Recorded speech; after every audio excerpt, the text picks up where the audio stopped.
I stepped into my backyard that Tuesday morning, coffee mug in hand, ready to enjoy the sunrise, but I froze mid-step. There it was, mounted on the fence post between our properties, a sleek black camera with its lens aimed directly at my living room windows. My stomach churned as I followed the cable running from the camera to Corinne's house next door. The HOA president had finally crossed a line that even she couldn't talk her way out of. Living in Pine Valley Estates meant dealing with the Homeowners Association, but nobody could have prepared me for Corinne Mitchell. She'd been elected HOA president 6 months ago, and since then our once peaceful neighborhood had transformed into her personal kingdom. My family became her favorite target after I questioned a new rule requiring all garbage cans to be stored exactly 18 in from the garage wall. She measured mine at 17 in and fined me $50. That was just the beginning. Corinne would patrol the streets every morning with her clipboard,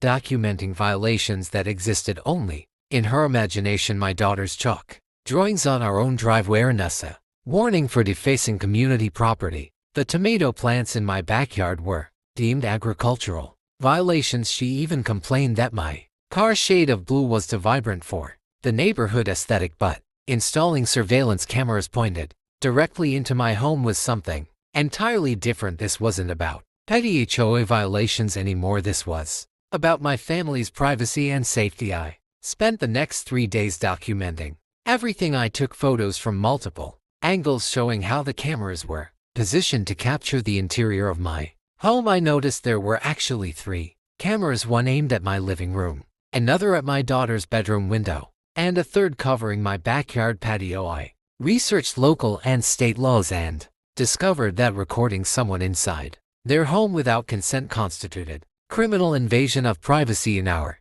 state, it was a felony punishable by up to 5 years in prison. Corinne grew bolder as the days passed. She'd make comments that sent chills down my spine.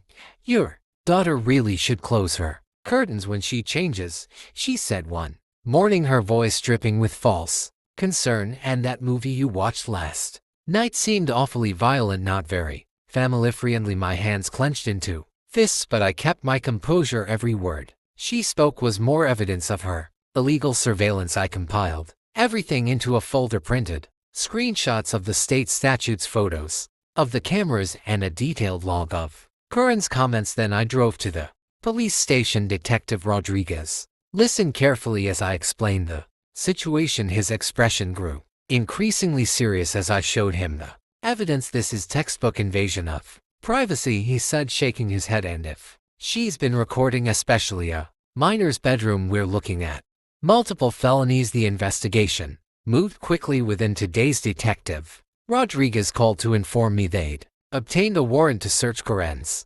property and seize the surveillance equipment. He asked if I wanted to press charges, and I didn't hesitate. "Absolutely." I told him my family's privacy had been violated in the worst possible way. The next morning, I watched from my window as 3 police cars pulled up to Corinne's house. She answered the door in her usual power suit, her expression shifting from annoyance to shock as Detective Rodriguez presented the warrant. "This is ridiculous," she shrieked, her voice carrying across the neighborhood. "I'm the HOA president. I have every right to monitor this community for violations." The detective's response was calm but firm. "Ma'am, you have the right to remain silent. Anything you say can and will be used against you in a court of law." The entire neighborhood seemed to stop breathing as they placed Corinne in handcuffs. Neighbors emerged from their homes, watching in stunned silence as the woman who had terrorized them for months was led to a police car inside Corinne's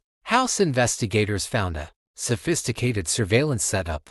Multiple monitors displayed live feeds from dozens of cameras throughout the neighborhood, not just mine. She had been watching everyone. Hard drives contained months of recordings, including footage from inside people's homes. The evidence was overwhelming and disturbing. The story spread through Pine Valley Estates like wildfire. Within hours, an emergency HOA meeting was called. Board members, clearly panicked about potential lawsuits, voted unanimously to remove Corinne from her position and revise all surveillance policies. They also voted to reimburse all fines Corinne had issued during her tenure, calling them potentially invalid due to improper enforcement methods. Corinne's arrest made The local news HOA president arrested for invasion of privacy. Ran across the evening broadcast. The reporter detailed how Karen had installed over 40 cameras throughout the neighborhood without permits or consent, specifically targeting homes of residents who had questioned her authority. Legal experts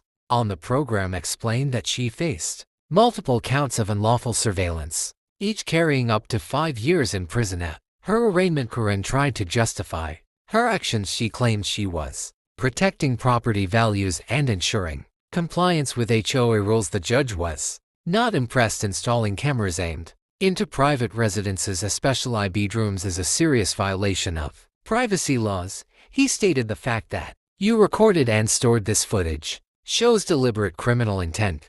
The prosecutor revealed that Karen faced 15 separate counts of unlawful surveillance, 3 counts of recording a minor without consent, and additional charges for harassment and stalking if convicted. On all counts, she faced up to 30 years in prison. The judge set bail at $200,000, which Karen posted using her house as collateral, but the criminal charges were just the beginning. Families throughout the neighborhood filed civil lawsuits seeking damages for invasion of privacy and emotional distress. Karen's professional life crumbled when her employer, a real estate firm, terminated her immediately, stating they couldn't have someone facing such serious privacy violations working with clients' personal information. The months leading up to the trial revealed even more disturbing details about Karen's surveillance operation. During discovery, my attorney obtained copies of Karen's personal journals, which she'd foolishly kept on the same computer as the surveillance footage. The entries were shocking. She had detailed notes about every family in the neighborhood, including daily routines, personal habits, and private conversations she'd overheard through her camera's audio features. My family's section was particularly extensive. She knew what time my daughter did her homework, what we ate for dinner, even what TV shows we watched. One entry read, the Johnsons watched an R-rated movie with their 12-year-old present. Clear evidence of poor parenting must document for future HOA action. The technical analysis of her equipment revealed she'd spent over $20,000 on her surveillance NETW or high-definition cameras with night vision, motion sensors, and audio recording capabilities. She'd even installed software that used facial recognition to track when specific residents left or returned home. The system automatically flagged any unusual activity, which in Karen's twisted mind included things like having friends over past 9 p.m. or receiving more than 3 delivery packages in a week. What really sealed her fate was the testimony from other neighbors during the trial preparation. The Chen family revealed that Karen had used surveillance footage to blackmail them into withdrawing their complaint about a faulty HOA fence repair. She'd recorded a private argument between the couple and threatened to share it at the next HOA meeting unless they dropped their issue. The Williams family discovered Karen had been monitoring their teenage son's bedroom and had made inappropriate comments about his girlfriend visiting. Each story was more appalling than the last. Karen's defense attorney tried to argue that she had mental health issues, presenting evidence of obsessive-compulsive disorder and paranoid personality disorder. While this might have garnered some sympathy, it backfired spectacularly when the prosecutor pointed out that mental illness didn't excuse the calculated, deliberate nature of her crimes. She'd researched camera placements for optimal viewing angles, purchased equipment specifically designed to be concealed, and maintained detailed logs of her surveillance. This wasn't impulsive behavior, it was methodical criminal conduct. The final blow came at her plea hearing 3 months later. Faced with overwhelming evidence and the prospect of decades in prison, Karen accepted a plea deal. She pleaded guilty to 5 counts of unlawful surveillance and 1 count of criminal harassment. The judge